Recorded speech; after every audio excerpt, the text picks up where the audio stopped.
All right, it is 6 o'clock, so I'm going to go ahead and call to order our special board meeting. If everybody would please stand for the Pledge of Allegiance.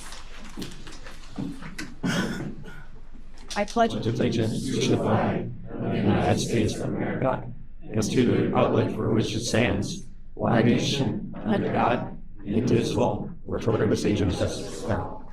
Of course, in 3/4. there is an open meeting statement on the south wall of the boardroom.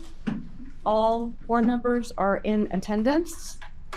I have not received any public sheets, so we'll move on to item 4 on the agenda, the reason for our special board meeting, and that will be our facilities presentation. Oh. The Baker, you get us from watching maybe the board member. Yeah, you guys may want to move your seats to the other side, might be a little easier. Or you can sit on the front row otherwise, whatever is easier.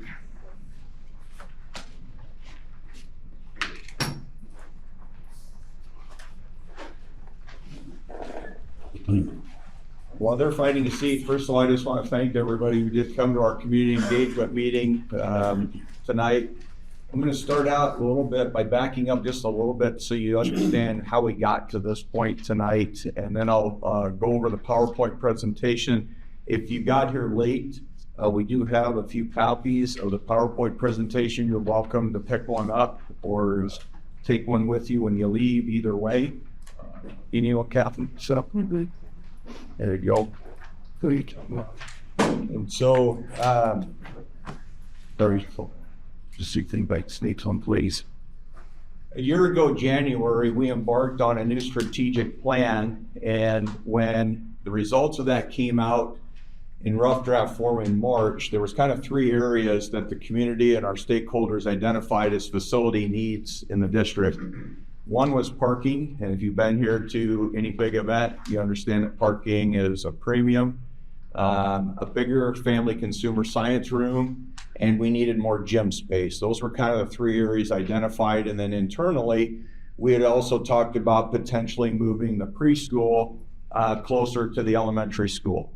And so those were kind of the areas that we kind of identified as needs clear back in March of 25 already.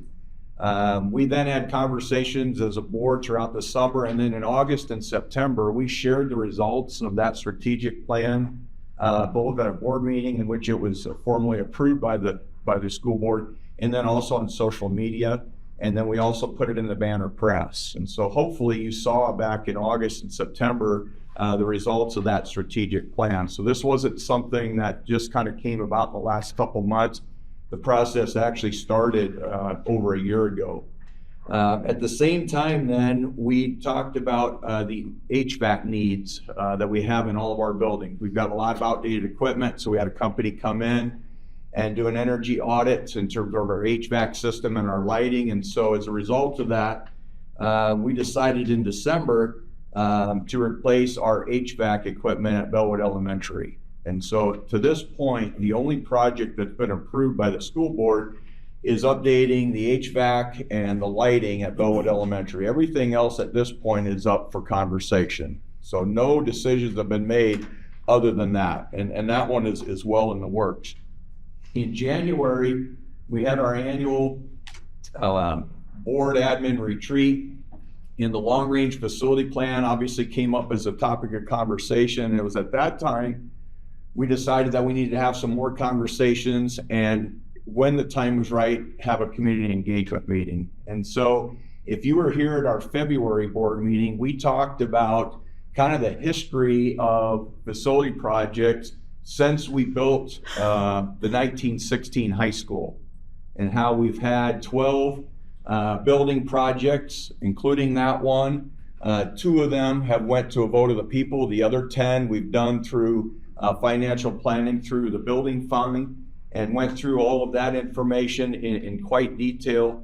And then at our March board meeting, Mr. Homelbrock and the building administrators put a nice presentation together about some of our facility needs in terms of competition space and family consumer science and those types of things. And if you didn't have a chance to be at either the February or March board meeting, you can get on that YouTube channel, search David City school board, and you can actually watch those two meetings in detail. If you also get on our online e-meeting system, there's a PDF of information, including some frequently asked questions and timelines, so on and so forth, that are PDFs on our website. And if you need help accessing that, I can help you with that as well. And so I just wanted to give you a very quick, brief overview of where we got to tonight. And so we do appreciate you being here. I'm going to go into the slides. I promise there'll be plenty of time for question and answer. But the first thing is our HVAC and lighting. We have facility advocates come in and review all of our equipment. We have a lot of equipment that is outdated, that's past its life expectancy. Most stuff has a 20-year life expectancy. We do have some exhaust fans and some of that that's actually as old as 43 years. And so we've more than got our money's worth out of it. We have some legitimate numbers or estimates on those projects. And like I told you, we did approve the Bellwood HVAC project and lighting project for this summer. It's well underway. We've probably paid for almost half of it. So the equipment's coming in, so that as soon as we get out of school in May, we can start that and be up and running in August when school starts. But I also wanted to include in there at David City Elementary, we're estimating that we have about 1.75 million of HVAC and LED lighting needs. And at the high school, and it doesn't include this part, this part's only 5-6 years old, so it's the rest of the building. We're at about 2.2 million and then another couple of 100,000 in LED lighting needs. So that was almost 4.9 million in HVAC and lighting needs that we identified with the help of facility advocates. And so that just gives you an idea. Those are contractors that come out and take a look and walk through our facilities for several hours. So those numbers we feel really confident about. Now, moving forward, we just wanted to talk a little bit about some of the current situations and what we're hoping to achieve.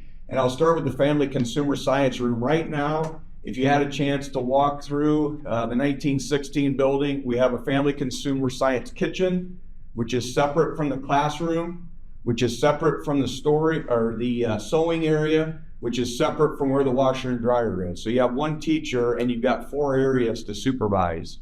And so it's just not very conducive for learning. It's about 1,000 square feet. In our mind, it has roughly a 12 student capacity and it only has 1 kitchen in it. And so when you've got a dozen kids in there trying to learn whether it's culinary arts or just some basic life skills, it makes it difficult with one main commercial stove and oven. I already mentioned the supervision issues. There's basically no storage down there. It's very limited with just a couple of cupboards and some shelving in the back room. We do have some ADA compliance issues. You cannot fit a wheelchair, for example, through some of those areas. It's literally impossible. The doorways are not wide enough. Luckily, to this point, we haven't had any formal complaints against us, but that could happen as soon as tomorrow. You might ask, what would we do if we built a new Family Consumer Science Room? The plan would be to repurpose that Family Consumer Science Room. 2 of the things we've talked about is turning it into an alternative education program, a classroom for our kids that don't just quite fit in an all-day program. And so we would house them down there. And we've also talked about using the kitchen area for some special ed life skills opportunities for kids. And so the room wouldn't sit empty, it would simply get repurposed. Now, in terms of the new addition, you can see, and these are estimates at this point. I want you to understand we haven't talked to the architects and engineers and talked to them in great length in terms of the space we need. So some of these estimates are estimates that I've provided. But as you can see, we want a significantly larger space at 2,400 square feet. We'd like a capacity of at least 18 kids in those classes. Would we potentially push that to 20 if we could? Sure. But it still does come down to a supervision issue. We would put multiple stoves and ovens in there in my mind. We have some kids who are interested in culinary arts, but we have others that are just interested in more life skills. And so in my mind, it makes sense that we maybe even have both gas and electric ovens, because those of you that do cooking know that they do work differently, okay? And so we would want to use the space, making it as versatile as we could. It would be one big classroom. In terms of giving you an idea of space, it would be about, I'm going to say maybe 40% bigger than this boardroom, just to give you an idea on square footage, right? Part of the reason for that is we want it to be open so that we can also use it for a hospitality room when we host big events, whether it's our 2018 speech meet, our holiday basketball tournament, our 14-team wrestling invite. If we were able to host some district events like we have, district speech or district 1 acts, we could not only use it for an FCS classroom, but then that would also be our hospitality room. So we want space in there so that we could actually seat 50 or 60 community members. So that way all the bus drivers, coaches, judges, officials have room to eat in there during break time. And then obviously we would be able to eliminate some of the accessibility issues. And so that's the FCS room and some of the needs and restraints we have there. I'm going to break the competition gym into several areas, starting with the officials' facilities. Right now, if you're a basketball official, we put you in the boys' locker room in the coach's office. And so that means they're sharing that space with our coaches. There's only one shower head in there, so it's not very conducive. At any given time, we could have 6 officials in there, the 3 working the games here and then the 3 working the games across the street, or the 3 that are in there that just got done working a game, and then the 3 that are getting ready to work the next game. So it's pretty tight quarters when we try to fit 6 people in there. I can tell you the coaches don't like it because they're trying to give their team instructions in there, and you've got the officials in the locker room overhearing the things they're saying. You can imagine at times the coaches are not very happy with the officials at halftime, and so they want to be able to talk about that at halftime. This is how the officials are calling it. They're calling it tight, so you need to keep your hands off. Or they're letting us play aggressive tonight, and so we need to be aggressive. We need to adapt to the way they're calling it. Well, obviously, as a coach, you don't want the officials overhearing that because it may then adjust the way they call the game. And so it does limit a little bit of the conversation that our coaches want to have when they're giving team instruction. And then it's another group of adults who we really don't know that well that are in that same locker room space as our kids. And it does make it uncomfortable for both the officials and their student athletes. And so what we would propose as part of our new competition gym and locker room space, we would have an entirely separate space for our officials to change in. And if you have noticed in recent years, we are starting to get some more female officials coming to officiate basketball as well, or wrestling for that matter. And so it would give them, if they're in their own space, they actually could at least get together at halftime or before a game and have a conference as an officiating crew. Because a lot of times you might have 2 guys and 1 gal. Well, again, that girl, she's part of that 3-man crew or 3-person crew officiating basketball. She can't obviously go in the boys' locker room. So then we got to figure out where do we send them before the game so that they can have their meeting ahead of time, because they do like to have a conversation and about how they're going to work the game. One of the biggest areas that we probably have an issue with is that in recent years, we've added girls wrestling, but also junior high girls wrestling. So it's really like adding 2 additional sports. Right now, Mr. Hermelbrock was kind enough to go down and measure, and we roughly, our boys practice in the basement, and that's roughly a 70 by 45 space. And the middle school boys, they practice in there basically from October to December, so they share that space with the high school team. And we're able to make it work. It's not quite 2 full wrestling mats, but we can at least make it work with the numbers we have. It's the girls, in my mind, that we struggle finding the right space for them. Right now, the high school girls are up above on the stage in what was the cheer dance room.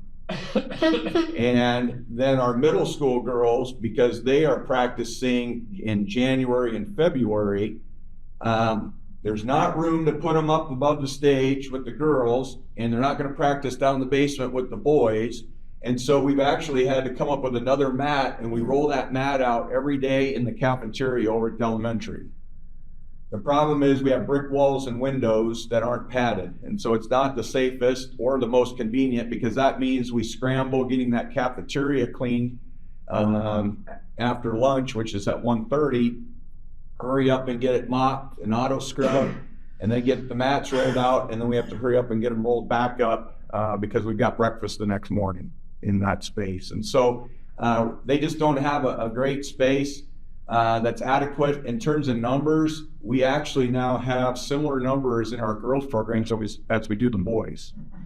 And so asking them to be in half the space, I don't think is fair or realistic. And so what we're asking is we wouldn't make a change for the boys necessarily, but in a new competition gym up on a mezzanine up above on one of the ends, we would put an approximate 42 by 75 space for the girls to practice in. So it'd be real similar in size to what the boys currently have. And so not only then do we feel like the high school and junior high girls would have adequate space comparable to the boys, we could give the cheer dance team their room back.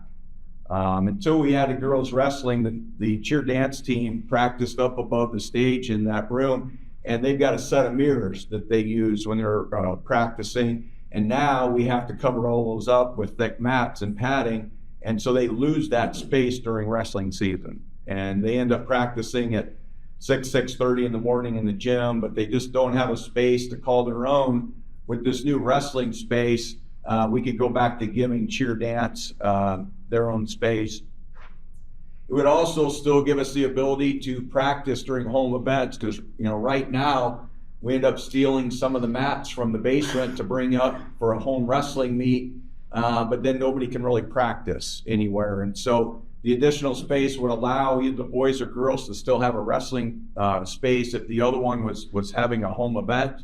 And maybe the biggest thing for the community is we could get our kids practicing at 6 at night or 6:15 at night instead of 7:15. And probably the biggest argument I've heard since I've been here is having little kids practice till 8:30 or 9 o'clock in the evening. And so it would eliminate the need for that as well.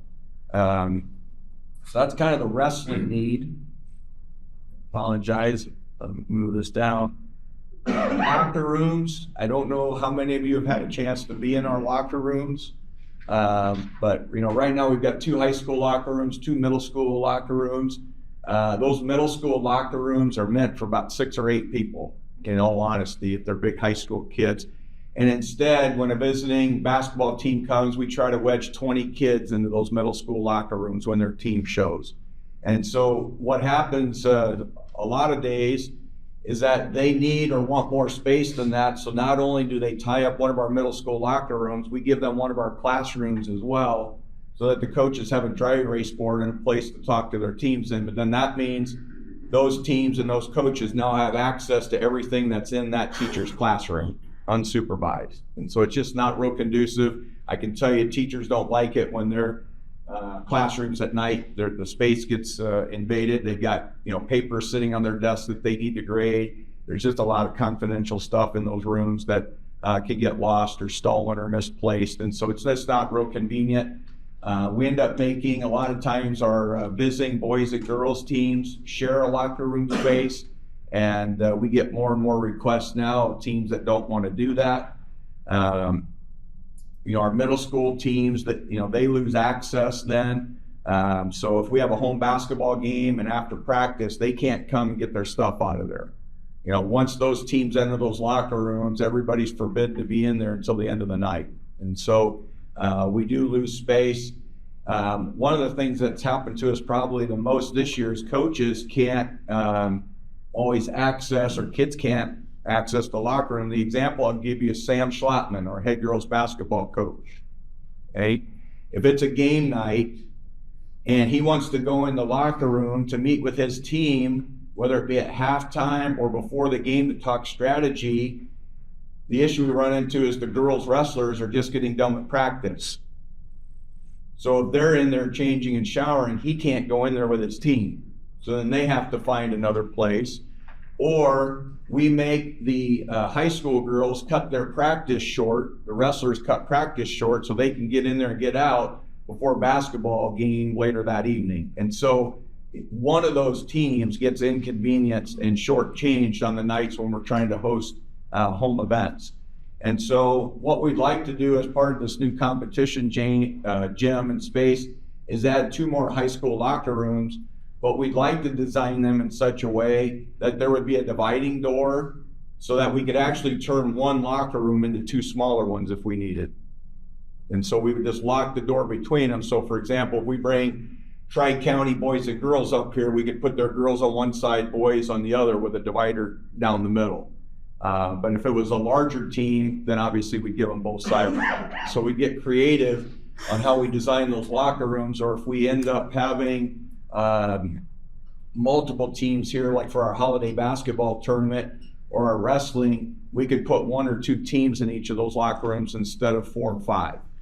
And so it just makes it easier from a supervision standpoint. And then also, if something does come up missing, it's a little bit hard when you've got 4 wrestling teams in one locker room, and now you got to visit with 4 coaches and 4 groups of kids trying to figure out where their misplaced watch is or whatever. It's a little easier if it's only 1 or 2 teams in there. It makes it a little easier for us to narrow it down and help in those situations. And so, like I said, we get creative with the design of those locker rooms. In terms of gyms, Mr. Herlenbrock has a presentation of probably 50, 60 schools maybe, and how many gyms they have versus practice gyms versus competition gyms. Right now we have our high school gym, our elementary gym, and then we use the auditorium, mostly in the wintertime during basketball season. So our junior high boys or girls head down to the auditorium for practice because our high school teams are using the elementary and the high school gym. This would give us the ability to almost eliminate the need for the auditorium, not quite completely. We would still need it for our home football games, but we wouldn't need it for practice on a daily basis. It's difficult because we have to twist the arm of our coaches, of the middle school kids, to get a bus license, because we have to bus the kids down to the auditorium. It's not safe to walk down there in the dead of winter, and so that it's just an additional challenge that would be eliminated. And even though we reserve the auditorium, because we don't own it, we don't always get access to it. The prime example is when there's a funeral in town and somebody wants to rent the basement for a luncheon in the afternoon after that 2 o'clock funeral, we get kicked out of the auditorium. And so then our kids don't even get to practice at all on those days, or any other time that the city chooses to rent out that facility to other groups. And so we're kind of lowest man on the totem pole, so we get kicked out of there anytime there's another potential conflict in the auditorium. So with an additional gym, that would eliminate that happening to us. Some of the other things, if you've been in our gym, there's just limited clearance on both the sidelines and baselines. When you add in cheerleaders and spectators, if you're in a wheelchair, you really struggle with finding a seat. If you have been to any of the new gyms in the state, there are cutouts in the bleachers for usually 1 per section. And so if we do have some people in wheelchairs, they have a little bit more access to a good spot to watch the game. Right now, we also share it with 1X. And so Jared O'Kander and the 1X kids do a great job, and there's a lot of days they practice from 7 to 9 at night, because that's the first time they can get in there. It is after supper. And so the other issue is our gym is the only way to get to the new commons. And so, for example, if our high school kids are going to lunch, they cut through our current gym to get over to the cafeteria every day. So it disrupts our PE class, because that's the only way to get to the new commons is by cutting through the gym. And so with a new competition gym, we feel like we'd have space, and we could also host some big events like district wrestling. Wrestling kind of a big thing here in town. We can't do that now because we don't have room for 3 or 4 mats and walking space between them. And so it just makes it difficult when we host things like the blood drive or music concerts. We end up giving up our gyms for at least a day or 2, because typically the elementary practice is either the day of or the day before, which means we put tarps down on the gym floors. And so then we lose practice time and practice space. And by having a second gym, it would eliminate some of those conflicts.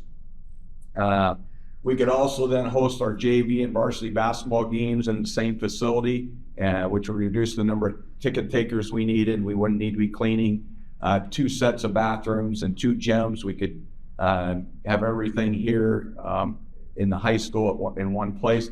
It would also give us just some other opportunities, like having junior high and high school PE classes at the same time. We can't do that right now. We've also talked about things like and we didn't have any this year, but on those cold, snowy days where we don't let the elementary kids go outside for recess, this would give us the ability to let those kids come over and use one of our gyms and have a recess. If you've ever been an elementary teacher in January or February when it's cold and the kids don't get an opportunity to burn off some fuel, by noon, 1 o'clock, you're going crazy. And so just having the ability for those kids to come over for 15 minutes and burn some fuel, we can do things like that if we have the additional space. I think we could even do things like some bigger career events or college nights. Right now, we just don't have the adequate space to hold those things. Last couple slides here. How do you pay for it? I've given the board back in January when we were first starting to talk HVAC projects, a couple different options. This is another option. And so when I share this with you tonight, I don't want you to leave here saying this is exactly how we would finance it, how much it would cost. The board has a lot of decisions to make, but this is just another alternative that I came up with in terms of a timeline and how we could finance it. The elementary HVAC project, which I, on a previous slide, showed you was about $1.75 million. We could pay for that out of our depreciation fund. The depreciation fund is kind of like a savings account, but it can only be used for replacement. You can buy replacement vehicles, replacement computers, replacement textbooks. You could replace HVAC. And so one of the options would be we transfer money from the general fund to the depreciation fund during this fiscal year so that we'd have the money sitting aside in our savings account so that next spring and summer we could do the elementary HVAC project. We wouldn't have to take out a loan. We would pay cash for that. We've, knock on wood, had a very good fiscal year up to this point. Hopefully I don't jinx it now by saying that out loud. So I think we'd have the funds in the general fund to do that.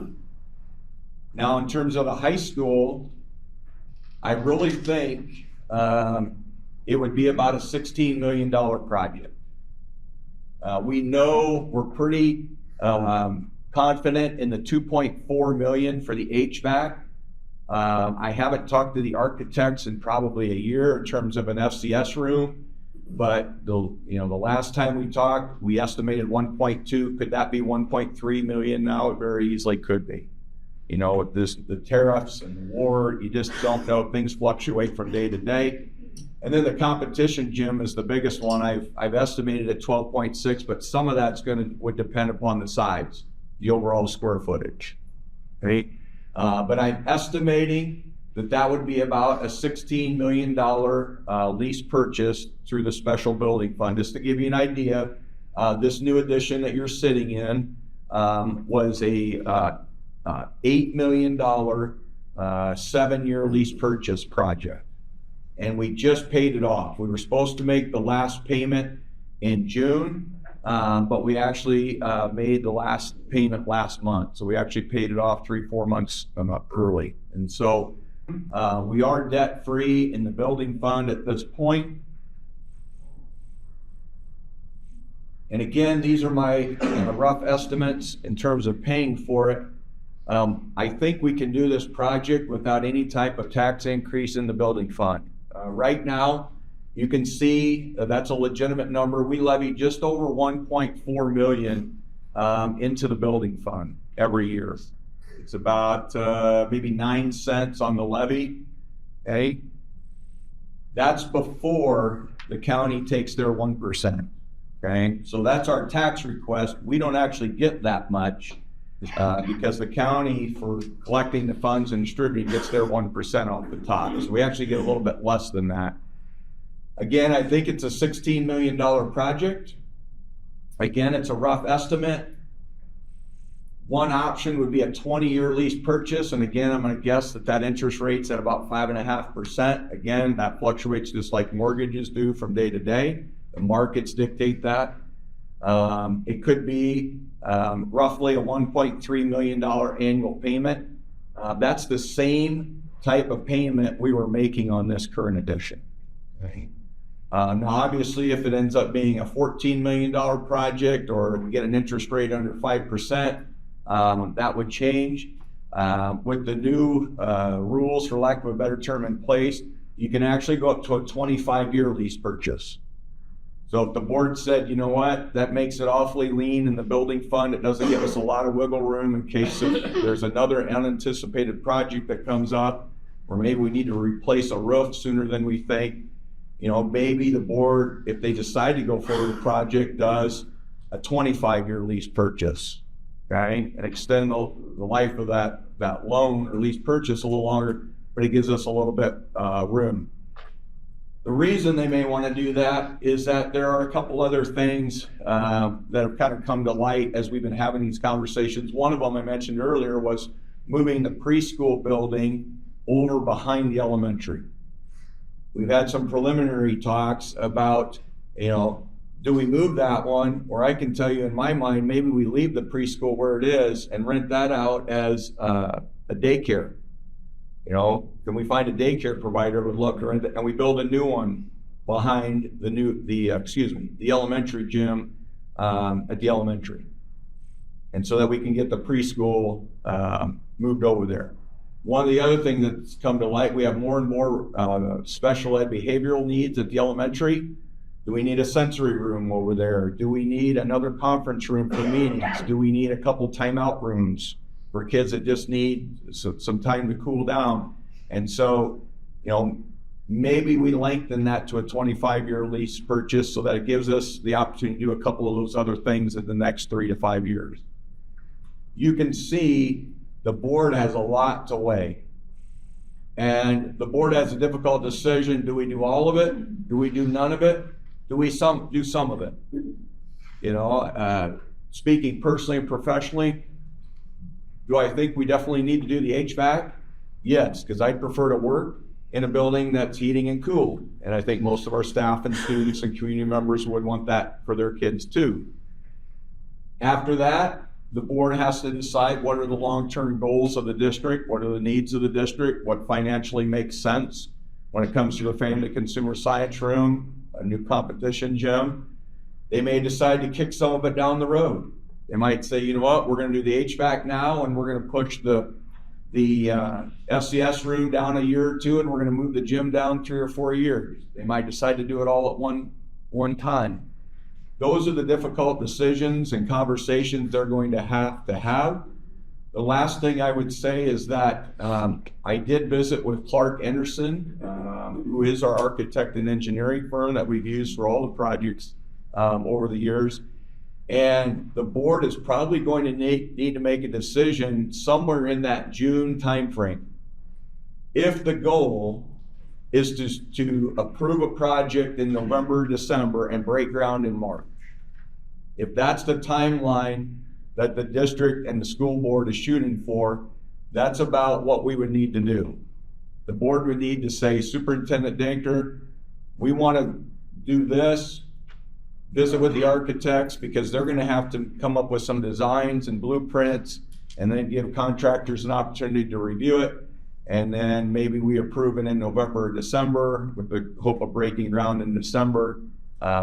There's just a lot of things to talk about because I can tell you from an ADA standpoint, I don't see how we'd be able to do the family consumer science room and the new gym at the same time because of accessibility issues in our current gym.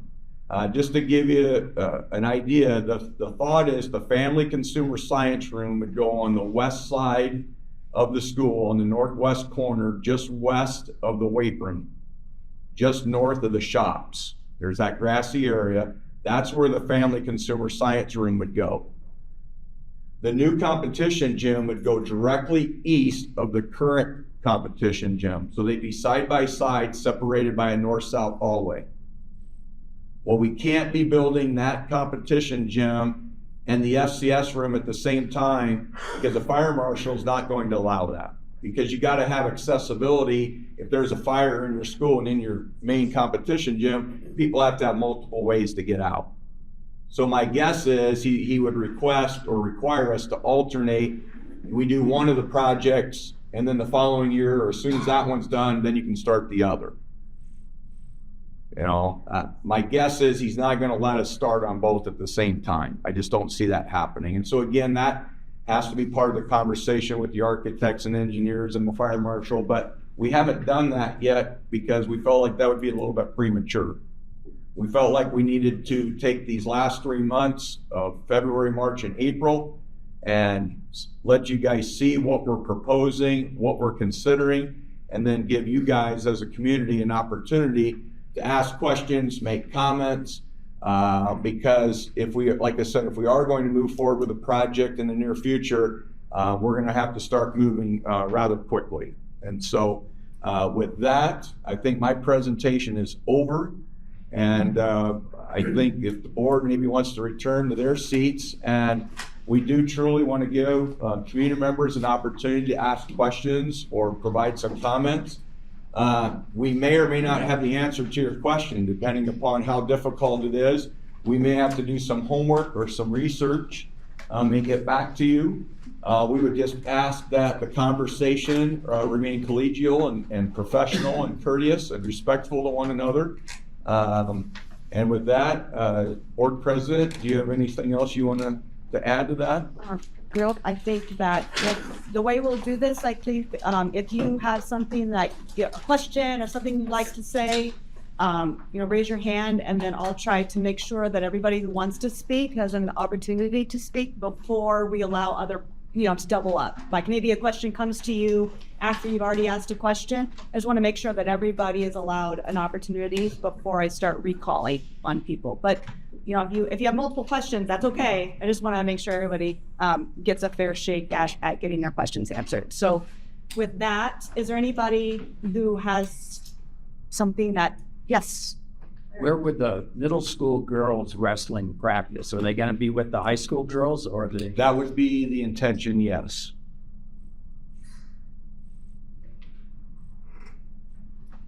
When you're talking about the seating, they're not, it's too close to where the playing area is.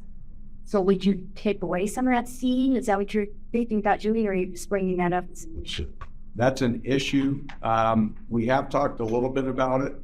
One of the things we could do in our current, like we built a new competition gym, that wouldn't be an issue. We would make sure that that court was wide enough that there'd be plenty of walk space. But one of the things we could do, depending upon how we decide to continue using our current gym, is we could potentially take out a row of seating so that those on each side, and then so the bleachers would be another couple feet away. But we can't do that in our main competition gym because we would be short on seating. But if we were going to use our current gym for more just JV, that would be potentially an option that we would consider in our current gym.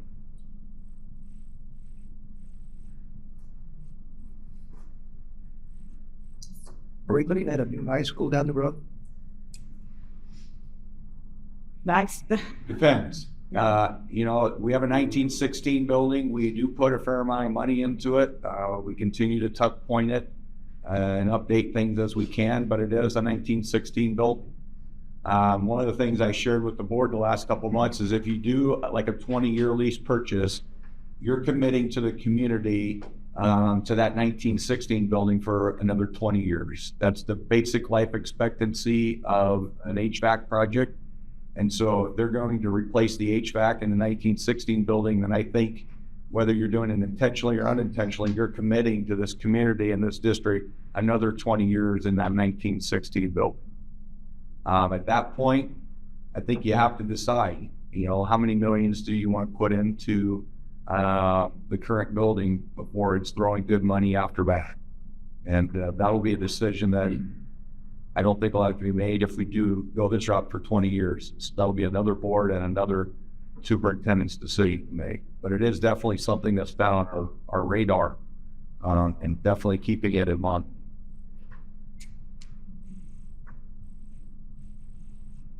But I guess one other thing is I would say that what we've done over the last 10 years and the facilities that we've put in, that we've built, were designed to be able to allow a future forward, either the 1916 and renovate it, or if they chose to build new that they could.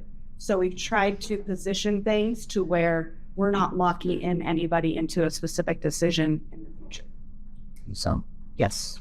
would any changes need to be made to the area east of the present gym when you add on the new gym with that garage that's out there?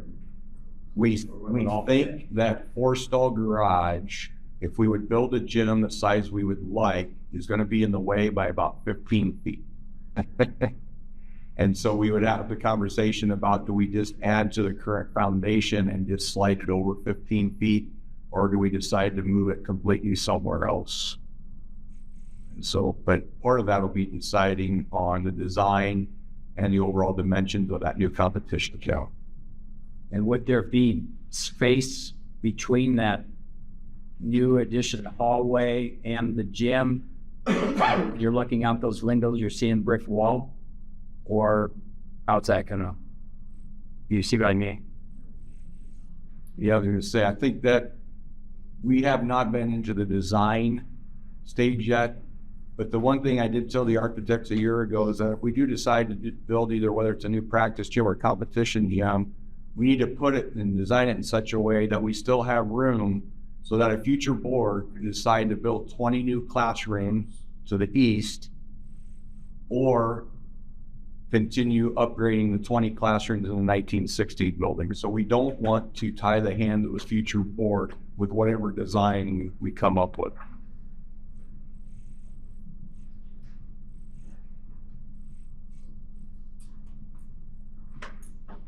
I'm just coming at different perspectives. And first, from a youth coach perspective that I did for a long time, I would reiterate, always think that those kids are here 8:15, 8:30, 9 o'clock at night. And as not only a parent, coach, having kids in that situation, not being able to practice until that late, it gets a little bit trying because when they get home and they're not shower, they got homework to do.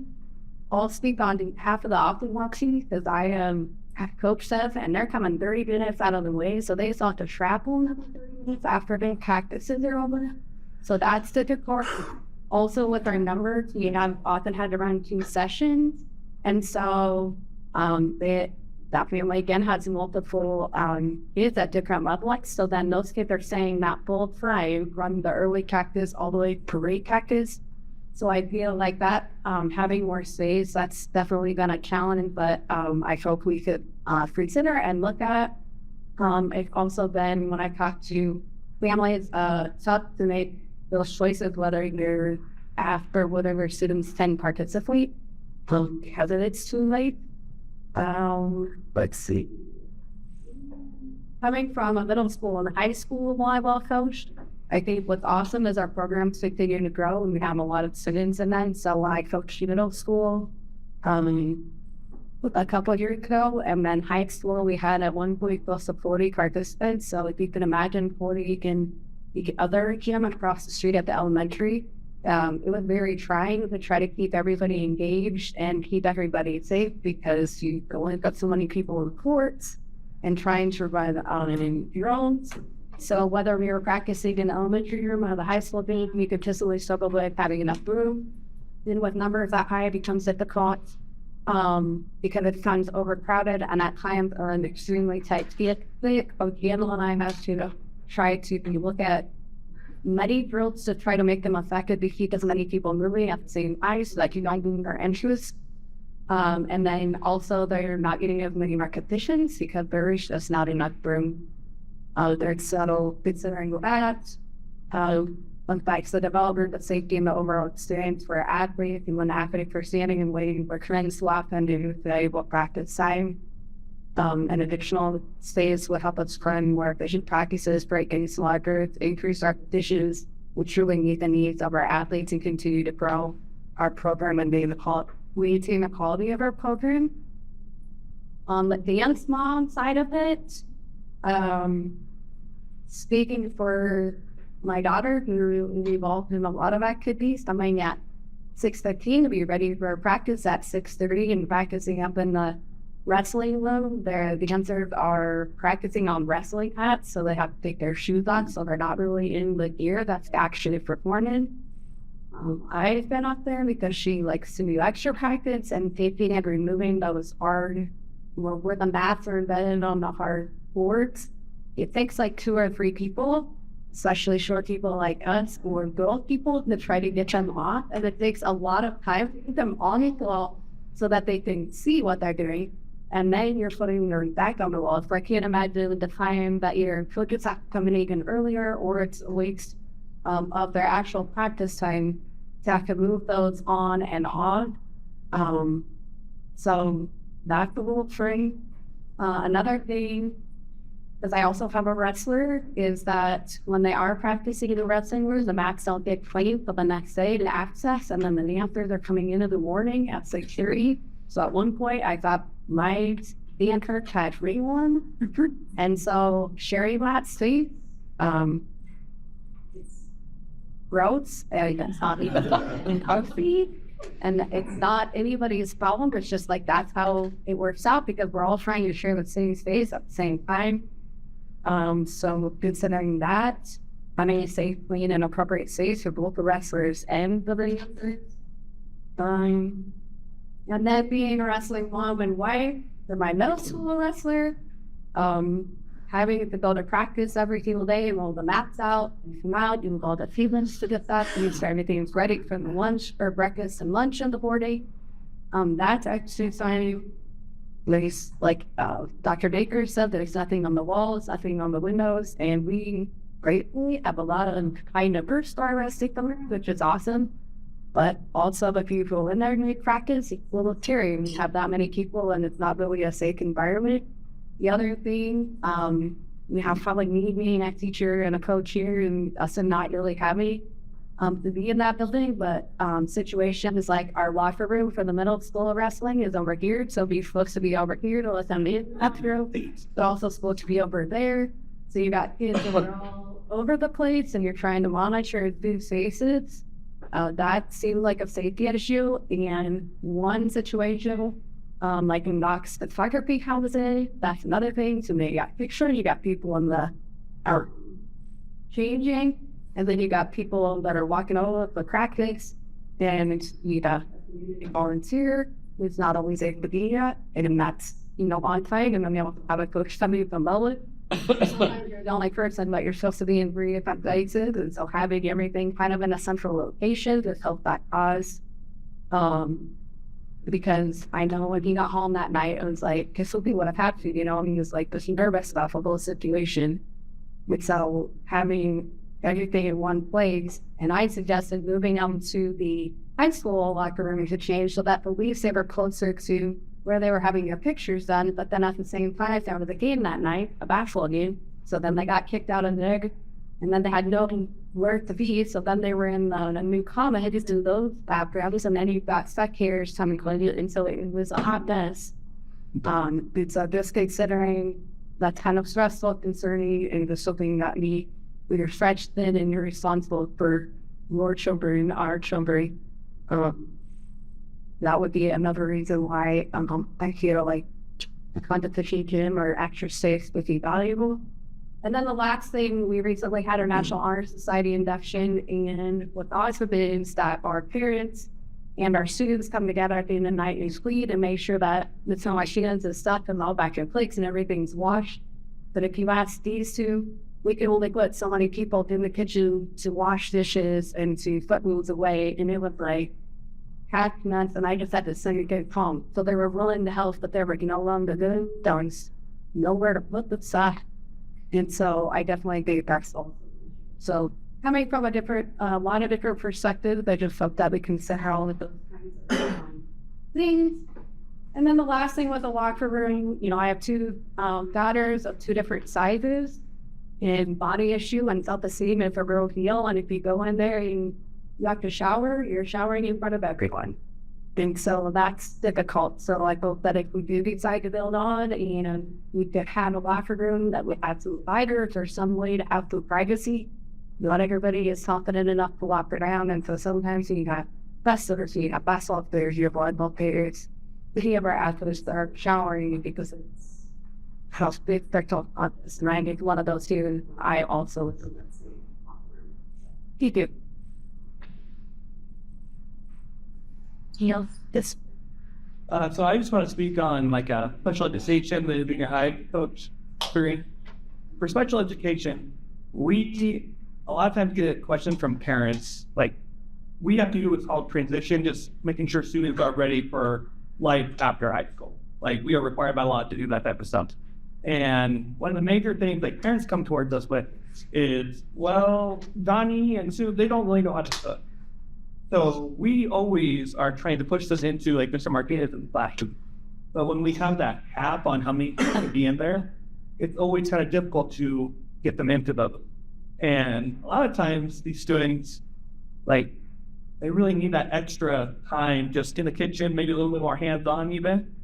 But even if we put like a para in there to help, it's not going to work that well when they have one stove or their stations are extremely small. So the SDS room, I think that's 100% needed just so we can expand that program. And I'm not talking about life skill special education students either. I'm talking about just students in general that maybe take a little bit more to process things, they have a little bit slower time, and they just need a little bit more practice, a little bit more hands-on. And they usually excel in these hands-on type classes. So the FCS classroom would make, I think a lot of our parents happy, like when they see it put to use them with their food, when they're able to come home and they're able to cook the meal. I mean, it gives the parents kind of the ease of mind, just knowing like, hey, my child could be able to cook now thanks to being in the FCS classroom, thanks to Mr. Martinez. So I think expanding that is absolutely a need. I also think the gym is a need. I think all that you see on social media is, oh, it's a want. Like, we don't need this. But if you look at other high schools, like I grew up in Schuyler, right? I know completely different school size, everything. But when you look at it, they have an elementary, they have a middle school, and then they have a high school. Here, our middle school, high school is combined, and we have one gym for that. So it's hard to have general PE for high school students, and then also your general PE for the junior high, which are all required, like based on curriculum and everything like that. So once again, like my special education students, when we sit down and do scheduling with them, they're usually like, I don't want to do strength and conditioning. Like they get anxiety over strength and conditioning. And for high school, that's like the only like PE credits you can earn by this one class period where they offer general PE or lifetime fitness. The problem with that is, like I said, it's just one class period. And our students have like a study hall or something like that, so that doesn't usually fit into their schedule. But if we were able to offer a general PE class to a high school student, I think that would reduce a lot of anxiety, not just for special education students, but for students in general. Because you have to think they've been in PE class from kindergarten all the way up until 8th grade. And then in high school, you're going to make them do strength and conditioning. I'm going to be honest, some kids are intimidated when it comes to lifting weight or embarrassed because I can only do a broomstick for bench because they don't know the technique. So I really think, just from a special education standpoint, but also saving face for other students, having general PE classes would make a huge difference for high school. And then just junior high, so I'm the junior high track coach, and then I help with junior high football.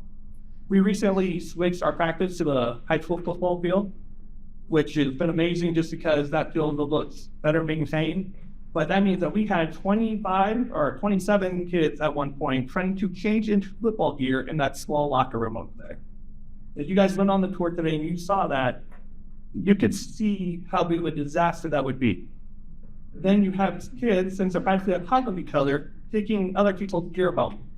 So then we're losing gear. And then when it comes to second time, they test back in one pair of pants, even though they probably have 3 more at home because they accidentally picked up that. So then that's an extra burden on parents because guess what? They're responsible for replacing those because they were checked out too long. Or like other kids are missing that stuff. And it's just, even for junior high track, like we're not putting on a bunch of gear or anything like that. But there's so many kids in there at one point in time that they have to leave their stuff out in the hallway. Otherwise, they have to run to their locker, put it away, go change, and then at the end of practice, they have to change again, go back to their locker. Like, it's a lot of wasted times. And I think this guy over here said the same thing, just pretty much they're wasting so much time, they're not getting those reps in, or it's taking forever for them to actually deal still over. And I think that was like one of the biggest things that I noticed moving practice over to here at the high school field for football was getting out there sooner, getting those extra reps made a world of difference. So being able to just move quicker or have a better space to change, it's going to add so many like benefits if we decide to do that. I know I've got a bunch of stuff. I'll raise my hand again if I have more, but sorry. I think I saw a hand up over here. Yeah, I just want to thank you guys for putting on this forum and putting together this presentation. I'm just wondering if the interest on the loan, costs have been considered.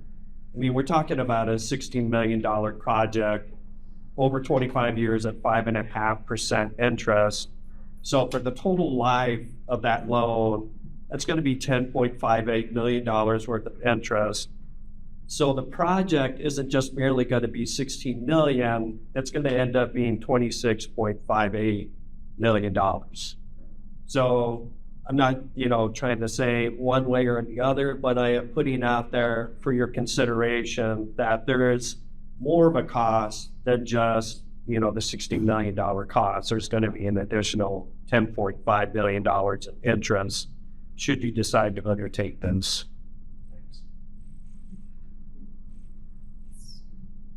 Any community project that you do like this is significant, going to have significant costs. Dr. Knight talked about 25-year commitment because of the HVAC. Your commitment is much longer than that. Your commitment to the structure of the school, we're talking about a building that we've occupied and used for over 100 years. And one of the things that I appreciate that the Board of David City long ago and up until now has done is provide an future board flexibility. So when that high school was created, there was opportunities to grow and add on to what we need at the present time. You look at education 25 years ago, it's close to that, it looks totally different than it did then. Looking at just the technology and the infrastructure that's taking place in buildings, the classes students are being taught in our CTE programs, it's totally different. And I think one of the most important things is to continue to give boards flexibility. Are we going to have a new school? Well, we could all love to say that yes, we will. But in today's dollars, we're looking at something probably along the neighborhood of $40 to $60 million to build a new school that would have the equivalent space that we currently have now. And that probably doesn't include land. And I don't know where you would find a chunk of land within the community that's large enough to put the building on.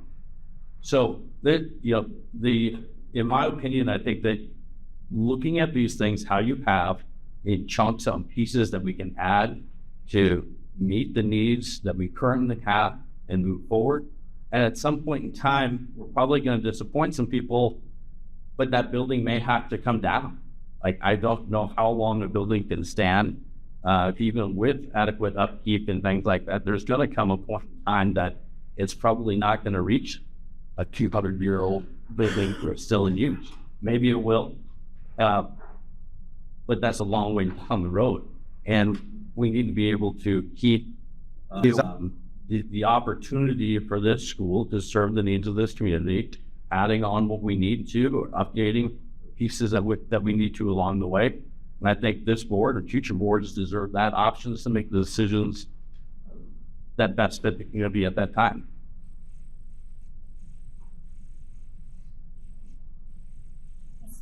I'm here on the growth wrestling side of things. Our program is growing a lot, from 15 back in 2023 to 25. The next year we could have as many as 35 to 40.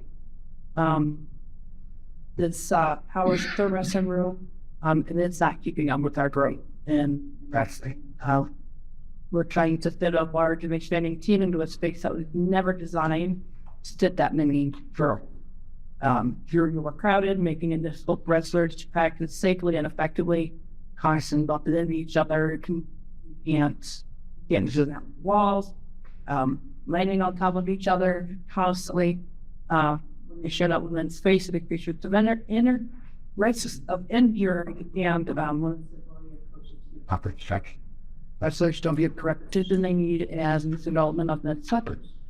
It's also shared with the chair Nancy that she said, constantly scooping up litter, moving mirrors to be glorious and hits his body. One game nights, like Dr. Daker said, our girls have to cut their practices short by, half an hour because they have to get in the locker room. So their coach needed out and talk to the basketball girls, half the time the shower issues. They don't need to shower. Usually have to get out of there so fast.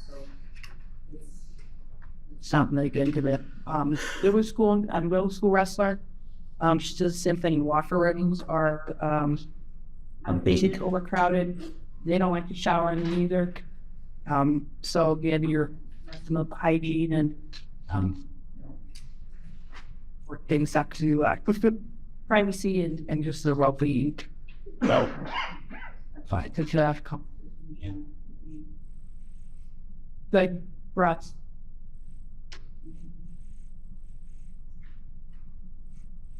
I just have some questions. When it comes to the competition gym, you said that it would make it easier and earlier practice time for community groups that practice and stuff. How does that change when the high school is done and where there's valuable space? I didn't quite understand where the extra time came in that they would be able to start. Well, like for example, during play production, I'll just give you one example from it. During play production, they go after basketball practice, and so, after volleyball practice. So if they're done at 6, then one act goes till 8. Then elementary practice can practice after that. Well, I know high school one act they have athletes that are in. They do double, and that's the reason one act ended up scoring. So I'm talking about more like their youth groups that meet and go. You said that they'd be able to practice it. Some of it is 6 or 7, 15, youth wrestling, for example. Okay. If we had 2 wrestling facilities, our wrestlers can both be done in post 15. Right now, we have so many youth wrestlers. They actually have an early session and a late session.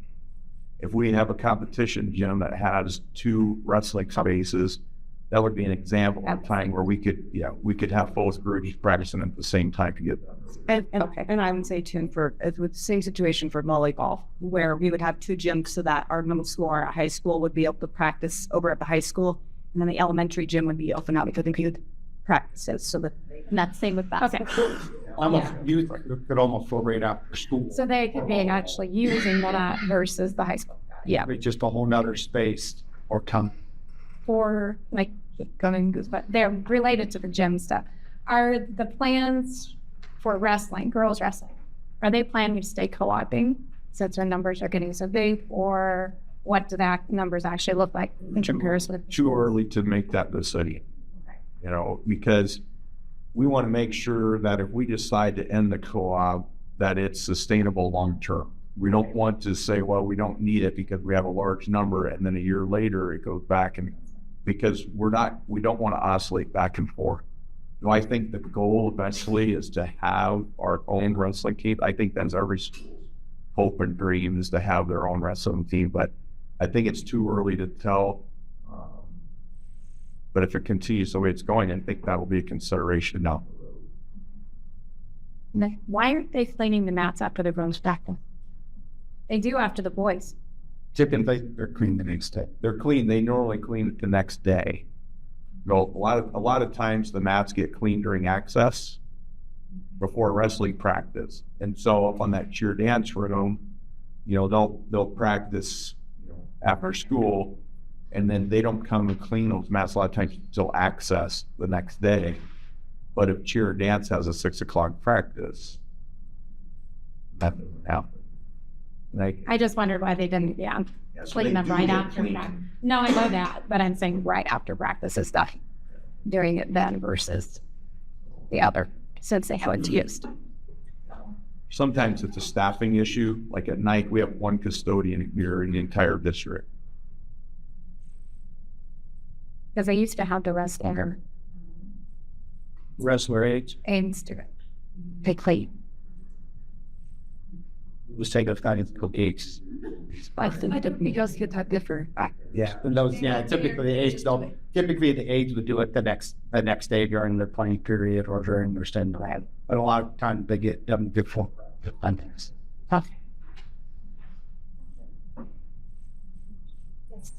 There are a couple of comments.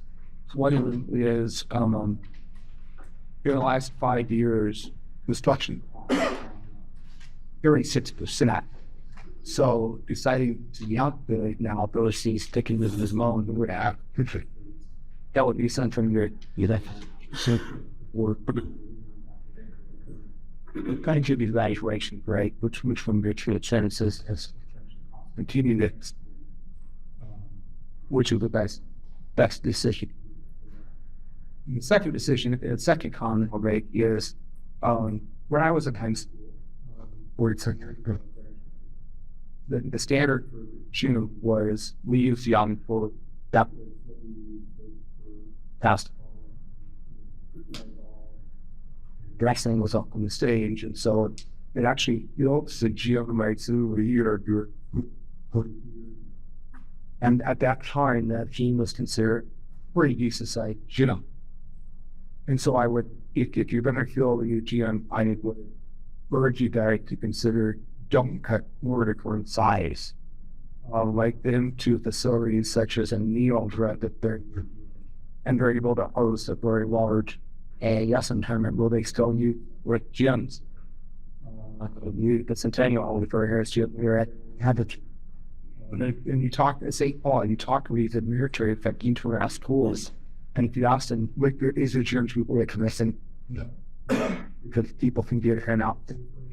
You've got roofs with fans, sometimes it goes up. So don't cut doors like the teach.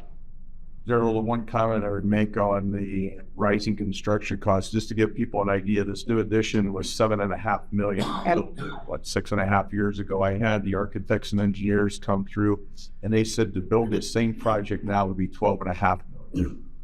I mean, just to give you an idea on what construction costs have done in the last 6 or 7 years. So what was 7.5 is now a $12.5 billion project. So we were very lucky in the timing of our last project.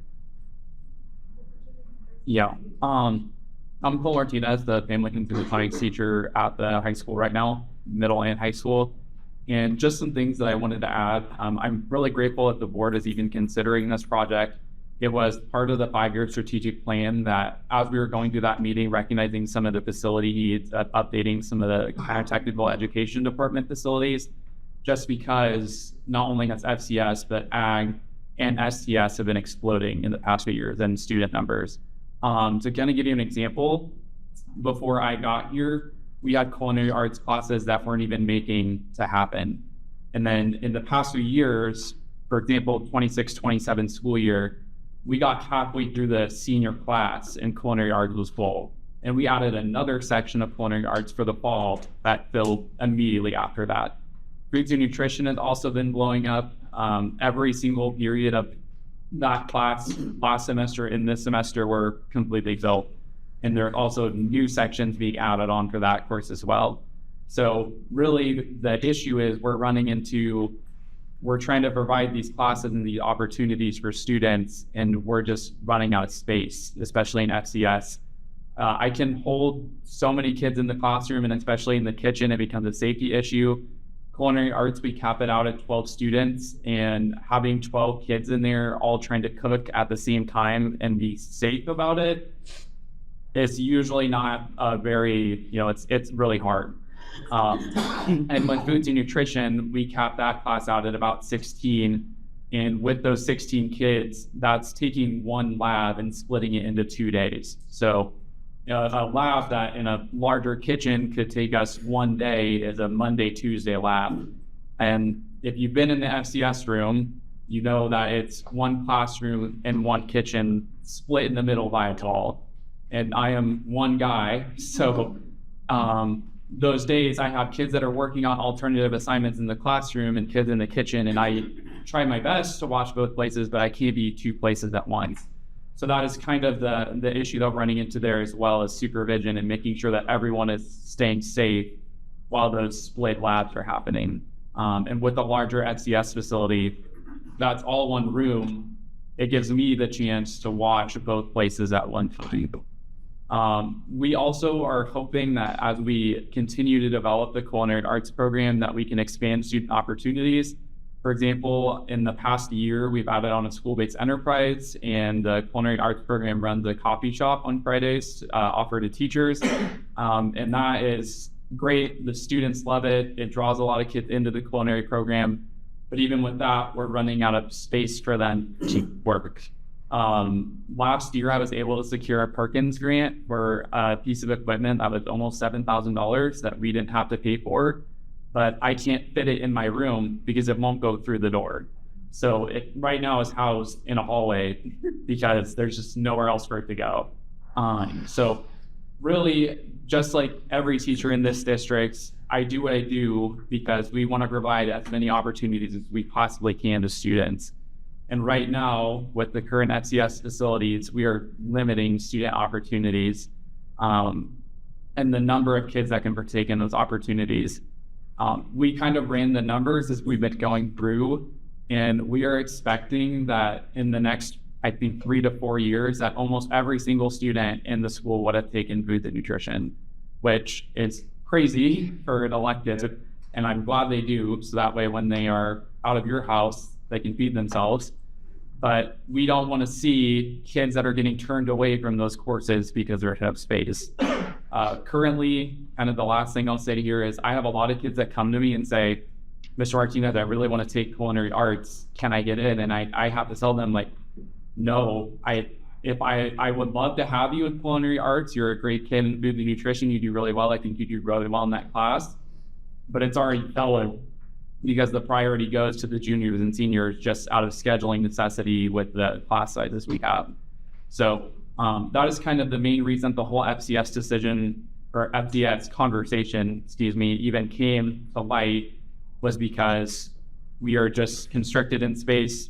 I know there was a conversation with the board and with Dr. Danker about possibly renovating the facility we have now. But again, if you walk through that space, there's just nowhere to go. It's a completely locked classroom in the area it's in. There's nowhere to expand. There's not really any way to knock down that wall without the school coming down with it. So that is kind of how we have come to, and how Dr. Danker has came to the conclusion and the option that is on the table now. I think it's a real important thing to consider in the FCS room. I think it's needed. I hope it's a project, as well as the HVAC. I think they're both very high on needs for the facility itself. What would you say our current rate of growth is enrollment-wise? How many more kids do we keep adding every year? Not a lot. No, I would say 1 to 2% growth a year. It's not significant. It's just the needs of the kids are different anymore. It's not just the numbers; it's the needs. And our program should strong. I mean, like I said, adding wrestling and UNI wrestling, that's potentially 60 more athletes that you're trying to accommodate. We built a new addition. We have over 160 sped kit boosters, which is mind-boggling, I think, for people. So it's not just a matter of the enrollment; it's also just a matter of the needs of kids. And I would say, we do see it is a nominal increase, but still 1 to 2%. You're looking at, however that is spread out in the district. But I also think about just how our community has been growing over the last couple of years, and the things that have been coming up on the highway or acres, either side of the uptown, and what does that mean for the future of the town, of our community. So it's not just about where do we see it in growth in the past. It's also what's going on right now, that's going to potentially bring and grow later too. So you're just weighing all of that in line to answer that. When I attended the city and county meetings 2 years ago, and AGP was getting ready to start building here, they instructed us to get ready for 150 new people into the county each of the next year. And so they told us that we needed to start preparing for a growth of 1,500 people in this town. And so when we did the new addition, we made sure the classrooms can have 30 kids in them, not 24. We rented $500,000 and renovated the 1916 building and put teachers classrooms, like for example, social studies is requires, they're in the biggest classrooms. And so for the first time, and that was one of the things that was a misperception when we built this addition. This addition gave us the first time where every teacher now has their own classroom. Up until that point, people were shared. And so, in fact, last week I had to put out the rumor that, well, you don't even use third floor. The 1916 building, it sits completely empty now that you built 8 new classrooms over here. So I actually gave the community member a tour and said, as you can see, we literally use every classroom, every space that is in its building. And the other thing we've done is over in the elementary, we've knocked down all the half walls in the backs of those classrooms that used to have coat rooms on them, because that gives us the ability to put another row of desks and kids in those classrooms, again, anticipating the growth that may be coming. So, being part of those meetings, anticipating, we're trying to stay ahead of the curve, and I think we've done that, and this just gives us the ability to continue. I like the idea about, preschoolers, they like to, that it's easier for them to get to lunch. But when we sit at break, we'd be surprised how many people don't stop at the stop sign and go down to the splash and everything. And those kids do cross that in the mornings. And I mean, it's chaotic there. You have been around that. So I think that would be good, because something would be right in the building with that. They don't have to walk in cold and rain, wherever that is, how far down the road. But I think that's an idea. We actually closer. Gym, everything else we have to offer in.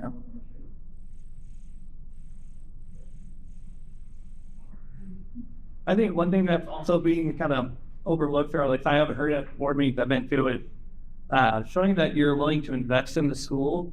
I think that's an excellent teacher recruitment tool. I think when I first started here, I started as a student teacher, and none of the building projects had taken place at that time. Then we added in like the weight room and all of that type of stuff, and seeing that has made me want to stay around here and keep part of this community, because I've seen the investment that we're wanting to be better. We're wanting to make sure our kids have what they need to have. So I think that's like something that's always asked at school board elections, right? Is how are we going to recruit teachers to be here? How are we going to keep teachers here? I think just by showing that we're willing to invest into what's right for our students is going to help bring teachers in as well.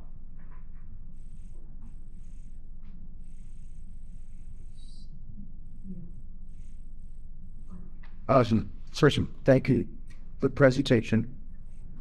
And thank you, board members, for all your work. I know it's not an easy job. I graduated from this school back in the 1900s. And like my parents and grandparents before me, I'm now trying to provide education for young people. Yeah, I just hope that you keep in mind that because of the way that we're structured tax-wise, the grounds of your support was upon property owners. And my old farm, we're paying about 8.5% of our income to support this school. We'll keep doing that. So you really depend on you to be judicious. Thank you for your work.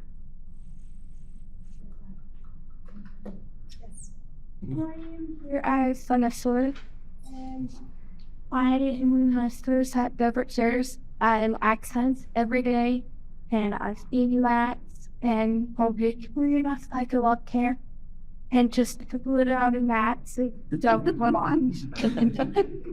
and then it gets stuck on us, like hard tractors to get knives. There's just all over us. And it'd be really nice to have a bigger room, especially with like the next word that would be coming in. Having schoolers and shit harder with the girls. And just so we're not all kind of on top of each other. Everyone's cluttered in the corner. And so we had it. One night, we actually did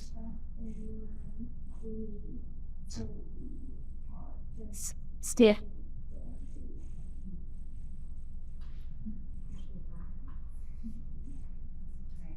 I think that we're going to go ahead and shift this up. We're going to adjourn this meeting so that we can start at 7:20. And so we had starting our other board meeting. So 7:30. Oh, 7:30. So if there isn't anything else, I want everybody to have a chance to say what they can't say or anything else that came to anybody's mind. If not, then we're going to go ahead and I'm going to entertain a motion to adjourn the special meeting. So moved. Second. Moved by Marcus, seconded by I don't know, did you? Clay. Yeah, put it. Okay. Can't see anybody now. Marcus, Yes. Clay, Yes. Dustin, Yes. Guy, Yes. Casey. Yes. I vote yes. 7:21. Yep. 25.